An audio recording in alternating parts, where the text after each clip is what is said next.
I rescued a man who suffered a heart attack, but I was too late and lost my job. Yet when I returned to my office the next day to collect my belongings, I saw him there. Maya Bennett darted through the crowded streets of Skylight City, the sharp clack of her heels on the pavement a metronome of her urgency. She was late, again. Her heart raced, not from exertion, but from the weight of her anxiety as she weaved through throngs of hurried strangers. Mr. Enat Cranston is going to lose it, she thought, gnawing at her bottom lip. Her boss was notoriously intolerant of lateness, and Maya's chronic minor delays had long since eroded his patience. The crisp wind cut against her face, the chaotic symphony of car horns and city chatter providing a discordant backdrop.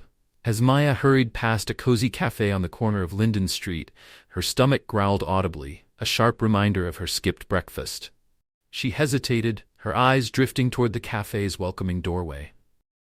"I can't spend money on that today," she muttered under her breath, glaring at the temptation. But despite her inner protests, her feet betrayed her, guiding her inside as if on autopilot. "Without caffeine, I won't make it," she decided aloud, heading straight to the counter. "The usual, Ava. And make it quick, please," she called out to the barista, a familiar face who had long memorized her favorite order. "In a rush again, huh?" Ava replied with a knowing smile as she expertly prepared the coffee. Maya nodded curtly, her mind already spinning through potential explanations to placate Mr. Cranston. Traffic was awful. No, he won't buy that, she thought, her mental rehearsal interrupted when Ava slid the steaming cup across the counter. "Here you go, Maya," Ava said warmly. "This one's on me. You look like you need it." "Thanks, Ava," Maya murmured, her gratitude genuine but brief as she dashed out, clutching the cup like a lifeline. Back on the bustling streets, the city's perpetual chaos swirled around her. Maya's focus flickered between sipping her coffee and rehearsing excuses.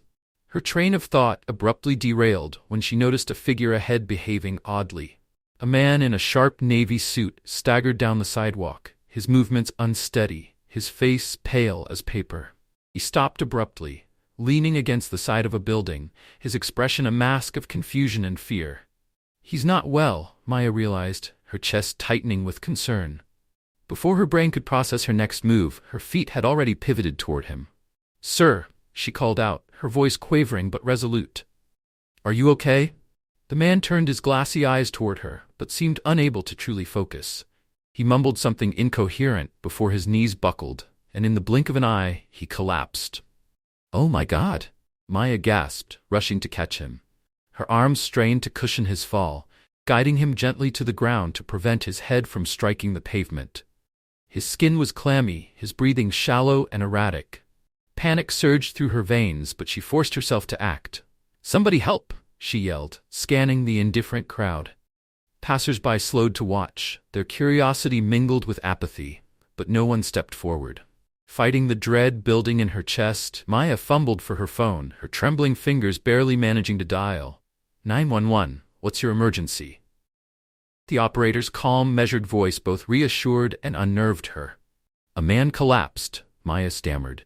"I think it's a heart attack. He's unconscious but still breathing, barely. Please send an ambulance quickly." The operator guided her through providing the location. Maya knelt beside the man, her voice trembling as she whispered words of comfort she wasn't sure he could hear. "It's going to be okay," she murmured, her hands lightly resting on his arm. "Hold on. Help is coming."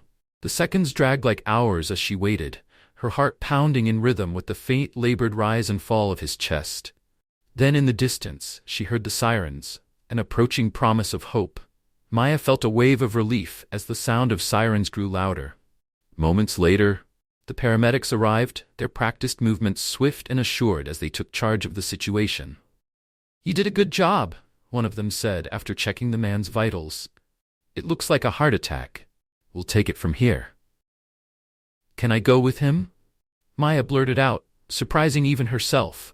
She didn't know what compelled her, but she felt an unshakable urge to stay by the man's side.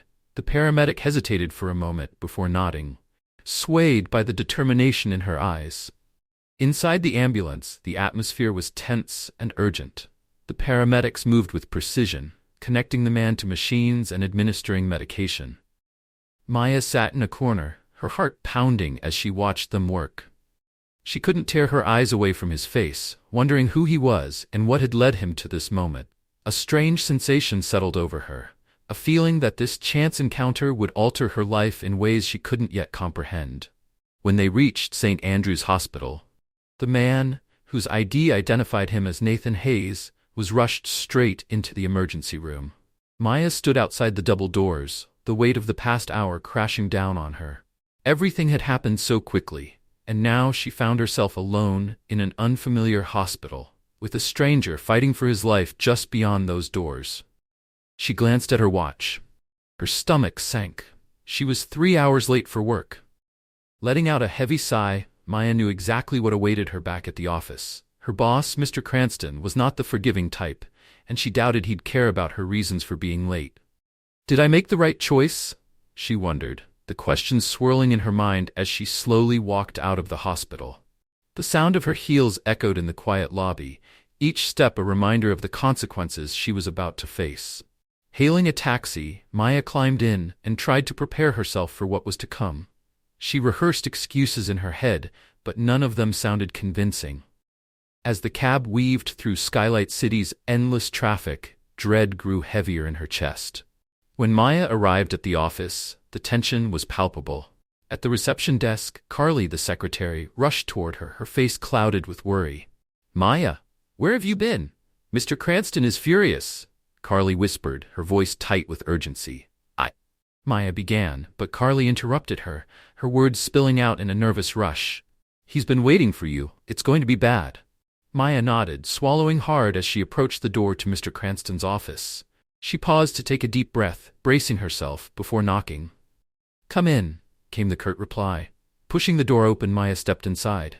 The air was heavy with unspoken tension. Mr. Cranston stood behind his desk, arms crossed, his sharp gaze piercing through her. "3 hours late, Miss Bennett," he said, his voice cold and accusatory. 3 hours on a critical day." "Mr. Cranston, I know," Maya stammered. I saved a man's life today." Her voice wavered, but she forced herself to continue. "He had a heart attack on the street. I called an ambulance and went with him to the hospital." For a moment there was silence. Then, Mr. Cranston let out a dry, mocking laugh. "Saved a life?" he repeated, his tone dripping with disbelief. "That's noble, Maya, but from where I'm standing, it's gross negligence of your responsibilities." "Mr. Cranston, he could have died," Maya insisted, her voice trembling as she struggled to stay composed. "And this company," he shot back, raising his voice, "almost lost a multi-million-dollar contract because of your irresponsibility." Maya froze, a chill running down her spine. Are you firing me?" she asked, her voice barely above a whisper. "Exactly," he replied without hesitation. "Pack your things and leave." With that, Mr. Cranston turned away, dismissing her entirely. Maya stood motionless, the weight of his words sinking in. Fired. She blinked rapidly, fighting back the sting of tears. With a hollow sense of defeat, she walked out of the office. Carly was waiting for her in the hallway, her face etched with pity. "He fired you, didn't he?" Carly asked, already knowing the answer. Maya nodded silently, the tears she had been holding back finally spilling over. "I'm so sorry, Maya. You didn't deserve this." Carly gave her a quick, comforting hug, but there was little else to say. Maya returned to her desk, her mind in a fog, as she quietly began packing her belongings into a box. Every item, her desk plant, a picture frame, a notebook, seemed to weigh her down further, each one a small reminder of what she had lost. With the box in her arms, she walked out of the office for the final time, pausing briefly at the door before stepping into the noisy world outside. The streets of Skylight City buzzed with their usual frenetic energy, oblivious to Maya's turmoil. She stopped for a moment, gazing at the towering skyline. Though she felt lost, there was a small part of her that whispered she had made the right choice. Sometimes losing everything is the first step toward something better, even if the path forward wasn't clear. Back in her small apartment, the rhythmic hum of the ceiling fan filled the silence. Maya lay on her bed, staring blankly at the ceiling, replaying the events of the past day. Fired. Mr. Cranston hadn't even cared to understand. The thought filled her with both frustration and emptiness. But amid the chaos in her mind, her thoughts kept drifting back to the man she had helped. Who was he? Why had no one else stepped in? Did he have family who knew what had happened? Before she could stop herself, Maya picked up her phone. Something deep inside urged her to call the hospital, though she wasn't entirely sure why. St. Andrew's Hospital, how can I assist you? A calm voice answered on the other end of the line. Hi, my name is Maya Bennett, she began hesitantly. I was there yesterday with a man who had a heart attack on the street. I don't know his name. Do you have any updates on his condition? There was a brief pause as the receptionist checked. Yes, the patient is still in the ICU, the woman replied after a moment. He's stable but still unconscious. Maya let out a small breath of relief. Thank you, she said softly, hanging up. For a few seconds, she simply stared at the phone in her hand, unsure of what to do. The idea of visiting him seemed strange. After all, she didn't even know him, but something inside her wouldn't let it go. Grabbing her bag, Maya made the decision without overthinking it. The walk to the hospital felt different from the day before. Without the urgency of a medical crisis, her steps were slower, weighed down by a mixture of curiosity and apprehension. When she arrived at St. Andrew's, the stark, clinical atmosphere made her hesitate at the door. But after a deep breath, she approached the reception desk. Hi, she began, her voice steadier than she expected. I was here yesterday with a patient who had a heart attack. Can I see him? The receptionist gave her a brief, questioning look before checking the system. Room 207, she said after a moment. He's still unconscious, though. Maya nodded, thanking her, and headed toward the elevators. Her heart thudded in her chest as she ascended. She didn't know what she was expecting or what she would say, but she felt an undeniable pull to be there. Entering the ICU, Maya found room 207 and gently pushed the door open. The room was quiet, save for the soft beeping of the machines monitoring the man's vitals. He lay still, surrounded by wires and tubes, looking fragile in a way that made him almost unrecognizable from the man she'd seen on the street. Maya pulled a chair close to the bed and sat down. For a long moment, she simply watched him, unsure of what to do. Then, on a whim, she began to speak. Hi, she said softly. I don't know if you can hear me. I'm the one who called the ambulance. The words felt awkward, and she paused, feeling foolish for talking to someone who couldn't respond. But there was something strangely comforting about being there, and the words came tumbling out. I've been thinking about you a lot since yesterday, she admitted. I couldn't stop wondering who you are or how you ended up there, all alone. She looked at his pale, still face and took a deep breath. Well, she continued with a soft laugh, tinged with sadness, I guess I'm kind of lost too. I got fired yesterday, because of helping you actually. My boss, Mr. Cranston, didn't care why I was late. He just saw it as a failure on my part.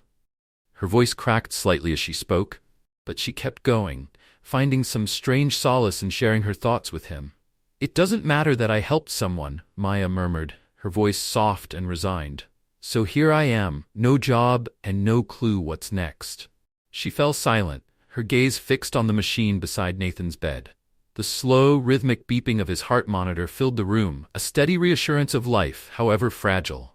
I guess I don't even know why I came here, Maya admitted quietly. Maybe I just needed to see if you were okay. Maybe because you're the one person I helped when no one else seemed to care. The minutes ticked by in the stillness of the room, and Maya found herself speaking more, her words flowing without hesitation. She vented about her fears of not finding another job, the suffocating pressure of living in a city as competitive as Skylight, and the uncertainty of her future. The strange thing was that the more she spoke, the lighter she felt. It was as though sharing her burdens with this silent, unconscious man was helping her carry them. For the first time in days, her thoughts felt less overwhelming. After what felt like hours, Maya glanced at the clock and realized it was time to go. Slowly she stood, adjusting her bag on her shoulder. Well, she said softly, offering a faint smile, I guess I'll come back tomorrow, if that's not too weird. She hesitated for a moment before turning toward the door.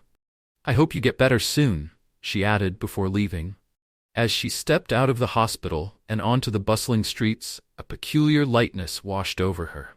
Maya couldn't explain it, but being there with Nathan, even in his unconscious state, seemed to help her navigate her own struggles. And maybe, just maybe, he could feel it too. That night, as Maya lay in her small apartment staring at the ceiling, Her thoughts returned to him.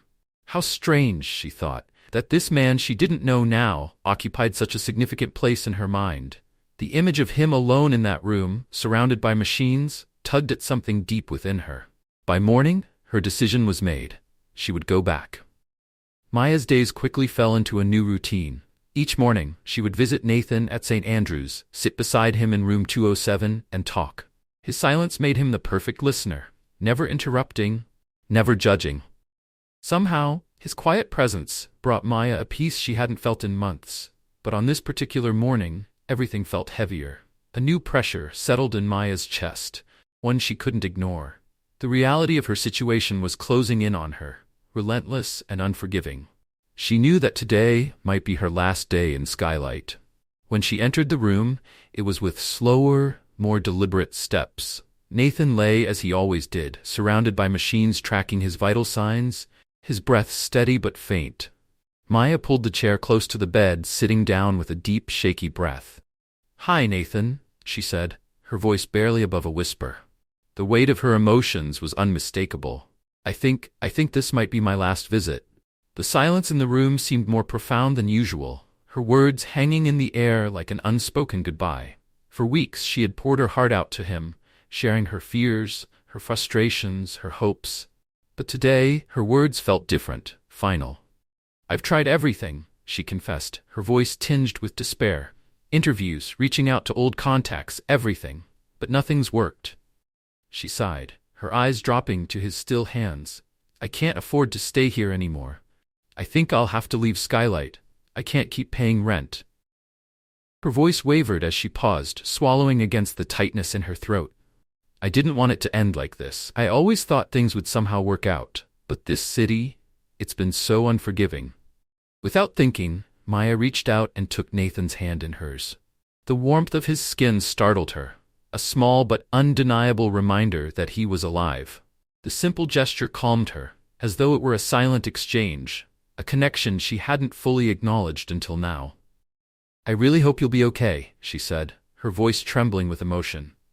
"Even though I don't know you, you've helped me get through these days. I just wanted to thank you for that." She released his hand slowly, the weight of the moment pressing down on her. Standing, she adjusted her bag on her shoulder and looked back at him one last time. "Goodbye, Nathan," she said softly, her voice heavy with the finality of the moment. Her footsteps echoed down the hospital corridors as she left, each step pulling her further away from the one person who, unknowingly, had become an anchor in her storm. Deep down, she knew this was goodbye. But something inside her whispered that this wasn't the end of their story. Maya knew that leaving Skylight City was the right decision, yet her heart ached as though she were leaving something unfinished, something vital. As the hospital door closed behind her, she swallowed the lump in her throat and walked away. Back in room 207, the machines monitoring Nathan Hayes' heartbeat continued their steady rhythm. The room was steeped in silence, broken only by the occasional beep of the monitors. For weeks, Nathan had lain motionless, trapped in a place between life and death. But that morning, something shifted. Nathan's fingers twitched, a subtle but unmistakable movement. Slowly, his eyes fluttered open, squinting against the harsh fluorescent lights overhead. Everything around him was blurry, the world coming into focus like a distant memory. He tried to move, but his body resisted, every muscle aching with stiffness. The monotonous sound of the heart monitor echoed in his ears as he blinked, attempting to make sense of where he was. A hospital. What happened? His mind was foggy, fragments of memories swirling and dissipating before he could grasp them. As he closed his eyes again, searching for clarity, a voice emerged from the haze. It was soft, warm, and familiar, like a thread tying him to reality. Though he couldn't place the face, he recognized the voice.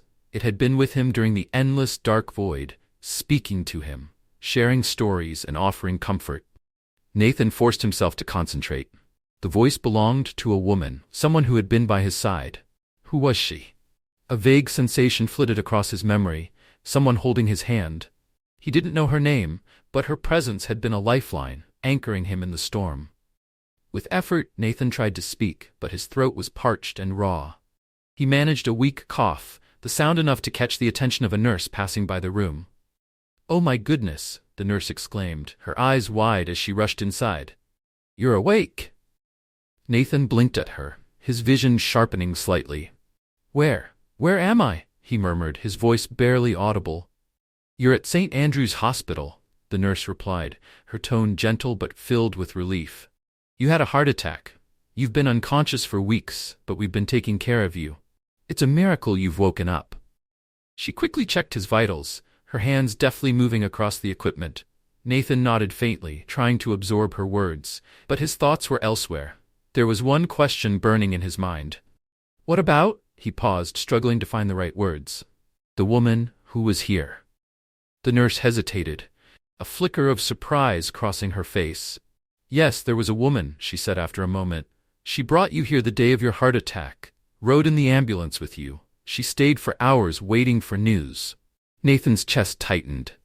"Is she still here?" he asked, ignoring the exhaustion tugging at his body. "I don't think so," the nurse admitted. "She came this morning, but she said goodbye. She mentioned having to leave the city." The words hit Nathan like a jolt. "She's gone?" A sudden urgency surged within him, panic momentarily overriding his weakness. He had to find her, this woman who had sat by his side, whose voice had guided him back to life. She had given him something he couldn't explain, and now she was gone without even a chance for him to thank her. His breathing quickened, and he struggled to sit up, but the effort was too much. The nurse placed a calming hand on his arm.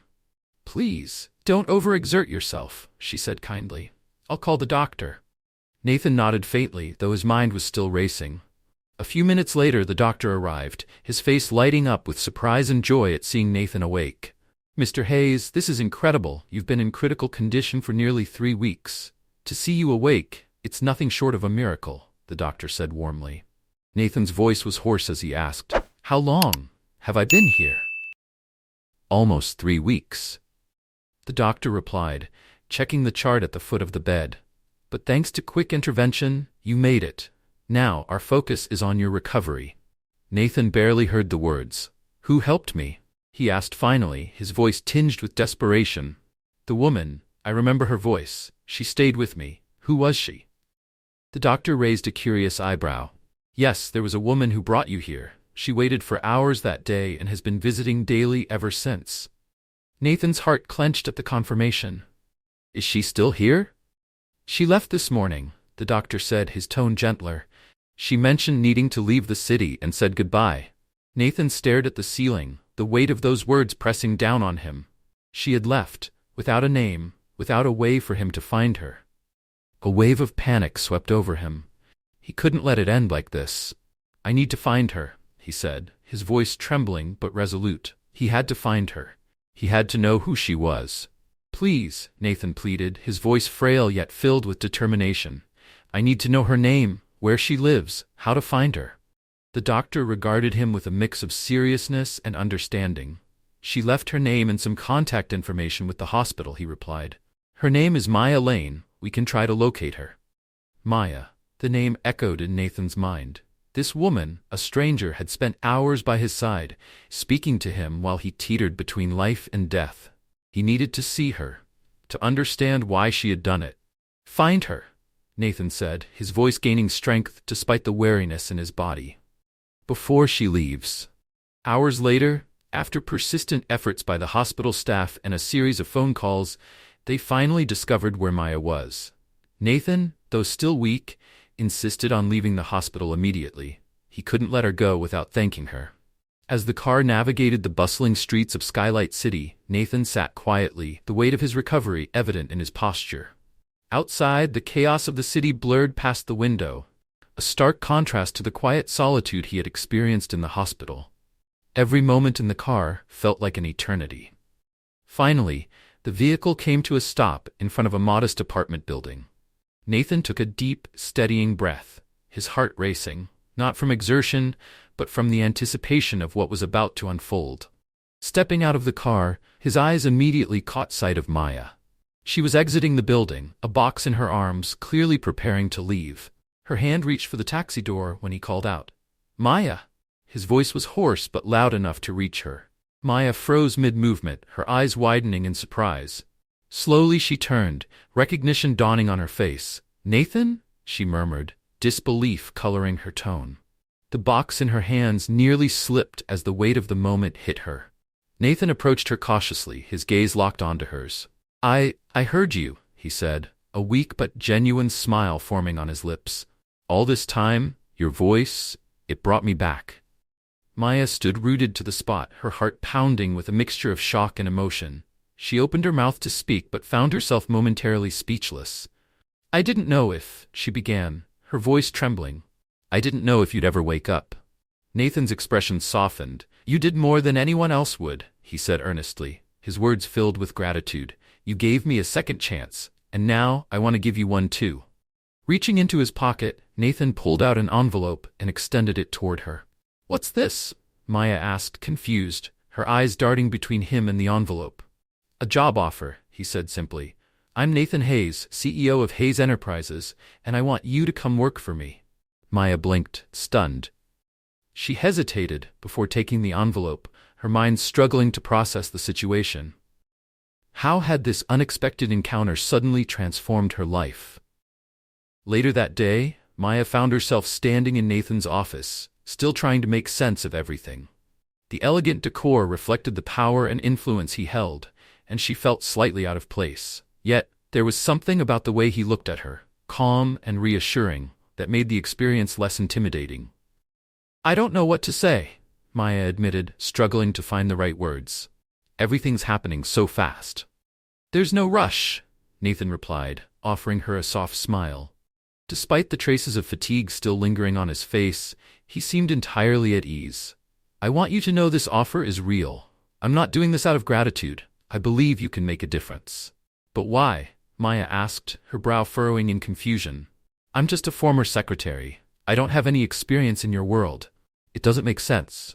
Nathan leaned forward slightly, resting his elbows on the desk as his eyes held hers. "It's not about technical expertise, Maya," he explained. "I have a team for that. What I need is someone I can trust, someone who's on my side for the right reasons. You proved to be that person, even when you didn't know who I was." His words struck something deep within Maya, a place she hadn't known existed. She could sense his sincerity, a quality she wasn't used to encountering in the corporate world. For the first time in years, she didn't feel like just another face in the crowd. "Do you really think I can do this?" she asked, her voice laced with doubt but tinged with a flicker of hope. The doubt lingered in Maya's voice, but Nathan responded without hesitation. "I'm sure of it," he said firmly. "During all those days I was in the hospital, even though I wasn't conscious, I knew someone was there. Your voice, your words, they gave me the strength to fight." He paused, his gaze steady as he spoke with quiet intensity. "You have something that can't be taught in schools or perfected in training. Compassion, courage. That's rare, Maya." She blinked, startled by the weight of his words. It was as though Nathan understood her deeply, even though they had barely scratched the surface of each other's lives. "I just did what anyone would do," Maya said, her voice trailing off. "No," Nathan said gently but firmly. "Most people would have walked away. But you didn't. You stayed." Maya's eyes fell to the contract in her hands. The decision loomed large, its weight almost overwhelming. This wasn't just a job. It was a chance to rebuild her life, to step out of her comfort zone and embrace the unknown. "I don't know what's going to happen," she said quietly, lifting her eyes to meet his. "But," she took a deep breath, searching for reassurance in his expression, "I accept." The smile that broke across Nathan's face was genuine, almost relieved. He extended his hand to her, a symbolic gesture of their new beginning. "Welcome to Hayes Enterprises," he said warmly. Maya shook his hand, feeling something shift deep within her. It was as though she had crossed a threshold into a chapter of her life she could never have anticipated. The days that followed brought a whirlwind of change. Maya threw herself into her new role, immersing herself in the corporate world of Hayes Enterprises. Tasks that once seemed intimidating quickly became second nature, and the endless coffee runs and paperwork of her old life gave way to meetings, decisions, and challenges that pushed her to grow. With Nathan by her side, the transition felt less daunting. He wasn't just her boss, He became a mentor, teaching her with patience and encouraging her to share her ideas. In tense moments, his calm demeanor was a source of reassurance, and his confidence in her abilities inspired her to believe in herself. One evening, after a particularly long day of working on a critical contract with investors, Nathan suggested they order dinner and finish the night at the office. Maya, exhausted but satisfied with their progress, agreed. "You're doing an amazing job, you know?" Nathan said as he leaned back on the office couch, holding a slice of pizza. "It doesn't even feel like you just started." "I guess I had a great teacher," Maya replied with a grin, picking up her own slice. They sat in companionable silence for a moment, the distant hum of the city below providing a backdrop. Maya's eyes drifted to the window where the lights of Skylight City twinkled like stars. It all felt so surreal. Just weeks ago, she had been on the verge of leaving the city with no job and no hope. Now, here she was, working with Nathan Hayes, laughing over a successful presentation, her life transformed in ways she could never have predicted. "You know," Nathan began, setting the pizza box aside and turning to her, "I never imagined our lives would intersect like this." Maya raised an eyebrow, curiosity sparking in her eyes. "What do you mean?" Nathan exhaled slowly, as if choosing his words carefully. "When I met you on that street, before everything happened, I was at one of the lowest points in my life. I was so consumed by work, so focused on the next deal, that I lost sight of the people around me, the connections that really matter." He looked down at his hands, the vulnerability in his tone striking a chord in Maya's heart. "And then I collapsed. And you were there. Even though you didn't know me, you didn't leave." He glanced up, his gaze locking with hers. "That changed everything for me." Maya stayed quiet, the gravity of his words sinking in. She had never considered how much her actions that day had impacted him. Nathan continued, his voice softer now. "You reminded me that people still care. That even in a city as chaotic as this, there's still kindness. And because of you, I want to be better, both as a person and as a leader." Maya's heart swelled with a mix of emotions. She had been so focused on rebuilding her own life that she hadn't realized the ripple effects of her choices. "Thank you," Nathan said quietly. "For everything." Maya smiled, though her voice wavered slightly. "I didn't do it for recognition, I just couldn't walk away." "And that," Nathan said, his expression softening, "is what makes you so extraordinary." The conversation lulled into a comfortable silence, the weight of unspoken understanding settling between them. Outside, the city lights continued to shimmer, but inside, Maya felt something far brighter, a sense of purpose she hadn't known she was searching for. Nathan's voice carried a vulnerability Maya had never seen in him before. "I never imagined that day would have such a profound impact on me," he began. "When I woke up in the hospital and learned that you had stayed by my side all that time, even though you had nothing to gain from it, I realized I had been living my life in a way that didn't make sense." He paused, meeting her eyes with an intensity that made Maya's heart quicken. "You reminded me that there's still goodness in the world, that people can be selfless, even in a city as overwhelming as Skylight. And you made me start seeing things differently." Maya smiled faintly, unsure how to respond. This Nathan was different from the one she had come to know over the past few weeks. More open, more unguarded. "I've never had anyone make me stop and reflect on my life like this," he continued, his voice softer now, "until you." "Nathan," Maya began, but he raised a hand gently as if anticipating what she was about to say. "I know," he said. "It might seem like I'm putting you on a pedestal, but that's not it. I just—" He hesitated, his eyes darkening slightly, as if he were struggling to find the right words. Finally he spoke. "I fell in love with you, Maya." The words hung in the air, heavy with meaning. Maya felt her world slow down as his confession sank in. Her eyes widened and she drew in a quiet breath. Nathan, who was always so composed and focused, was standing there, baring his heart to her. "I know this is unexpected," Nathan continued, his voice steady but laced with vulnerability. "And you may not feel the same way. But I needed to tell you. Ever since you walked into my life, I've felt different, and I don't want to keep hiding that." Maya stared at him, her heart pounding. She hadn't expected this, but deep down, she knew she felt something too. The connection between them wasn't just professional anymore. The conversations, the late nights, the way he looked at her, it had all been quietly building into something more. "Nathan," she said, her voice softer now, a smile tugging at her lips. "I feel something for you too." Relief washed over Nathan's face, and he smiled, a smile so sincere and warm that Maya couldn't help but admire it. But she wasn't done. "This is all so new to me," she continued, her tone more serious. "I'm still figuring out what's happening in my life. I need some time to process everything." Nathan nodded, his expression respectful and understanding. "I get it. I'm not asking for anything to change right now. I just wanted you to know how I feel, and that I'm here, no matter what." Maya smiled again, her heart feeling lighter. She didn't know what the future held for them, but she knew that with Nathan by her side, anything seemed possible. That night, as they left the office together, Skylight City seemed brighter than ever. The streetlights glowed warmly, and the faint buzz of the city felt almost calming. For the first time in what felt like forever, Maya felt at peace. As they walked through the illuminated streets, Nathan held the door for her, his hand brushing hers as they stepped outside. Then, quietly, he reached for her hand, holding it gently. It was a simple gesture, but it said everything they needed to know. They were in this together. Thank you for watching. If Maya and Nathan's story touched your heart, please give this video a thumbs up.